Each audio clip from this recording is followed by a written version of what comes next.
નમસ્કાર ખેડૂત મિત્રો, સ્વાગત છે તમારું ખેડૂત પરિચય યુટ્યુબ ચેનલમાં। આજે તારીખ 23 મે 2024 ની આજની સવારની હવામાન અપડેટની અંદર માહિતી મેળવીએ તો ગુજરાતની અંદર હીટવેવનો રાઉન્ડ ચાલી રહ્યો છે। આગામી દિવસ દરમિયાન ભયંકર ગરમી જોવા મળશે। તાપમાન કેટલે સુધી જવાની સંભાવના છે તેની સંપૂર્ણ માહિતી મેળવશું।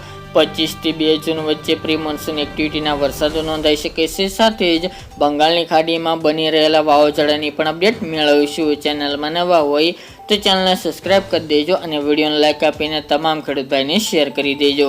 વાત કરવા જઈએ તો ગુજરાતની અંદર પ્રી મોન્સૂન એક્ટિવિટીના વરસાદની શરૂઆત થઈ જશે। 25 થી લઈને 2 જૂન વચ્ચે ગુજરાતની અંદર પ્રી મોન્સૂન એક્ટિવિટીના વરસાદી ઝાપટા નોંધાઈ શકે છે। હાલની અપડેટ મુજબ 27, 28, 29, 30 અને 2 જૂન સુધી ગુજરાતની અંદર એમ છૂટાછવાયા વિસ્તારોની અંદર વરસાદી જામે તેવી સંભાવના રહેલી છે। એટલે કે ગુજરાતની અંદર ફરીવાર ગાજવીજ સાથે તોફાની પવન સાથે વરસાદ જોવા મળશે, જેમાં ખાસ કરીને દરિયાકાંઠાના વિસ્તારની અંદર પ્રી મોન્સૂન એક્ટિવિટી વધુ જોરમાં જોવા મળે તેવી સંભાવના છે। 1-2 વિસ્તારની અંદર વાવણી લાયક વરસાદ પણ જોવા મળે તેવું અનુમાન રહેલું છે। બાકી છૂટાછવાયા વરસાદી ઝાપટા આગામી દિવસ દરમિયાન નોંધાઈ શકે છે। વાત કરીએ તો હીટ વેવની, ગુજરાતની અંદર છેલ્લા 4 દિવસ દરમિયાનથી તાપમાનનો પારો રેકોર્ડ બ્રેક સપાટી ઉપર પહોંચી રહ્યો છે। ગઈકાલના રોજની અંદર પણ 45 થી લઈને 46 ડિગ્રી તાપમાન નોંધાઈ રહ્યું છે।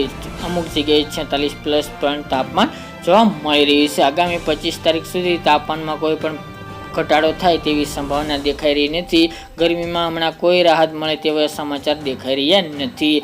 આજની વાત કરીએ તો આજે પણ 46 પ્લસ ડિગ્રી તાપમાન જોવા મળે તેવું અનુમાન છે।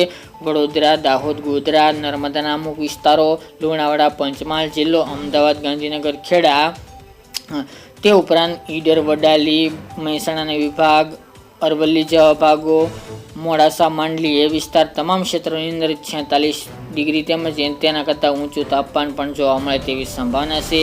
જ્યારે સૌરાષ્ટ્રની વાત કરીએ તો અમરેલી, ભાવનગર તેમજ બોટાદ, સુરેન્દ્રનગર, રાજકોટ, જૂનાગઢ જેવા વિસ્તારની અંદર પણ 43 થી લઈને 46 ડિગ્રી વચ્ચે તાપમાન જોવા મળી શકે છે। જ્યારે ઓવર સરેરાશ ગુજરાતની વાત કરવામાં આવે તો 40 થી લઈને 43 ડિગ્રી વચ્ચે તાપમાન જોવા મળશે।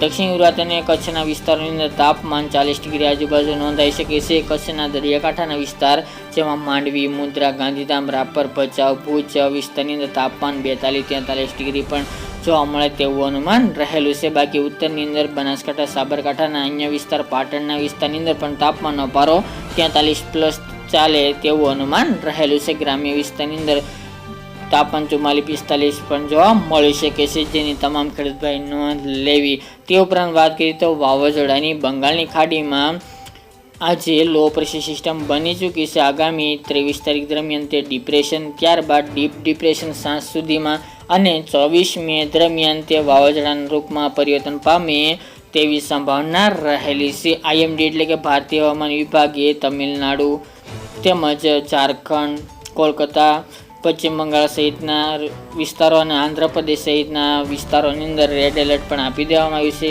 આ બધા વિસ્તારોની અંદર એટલે કે પૂર્વ ભારતના રાજ્યોની અંદર આ વાવાઝોડાનો વધુ ખતરો જોવા મળી રહ્યો છે।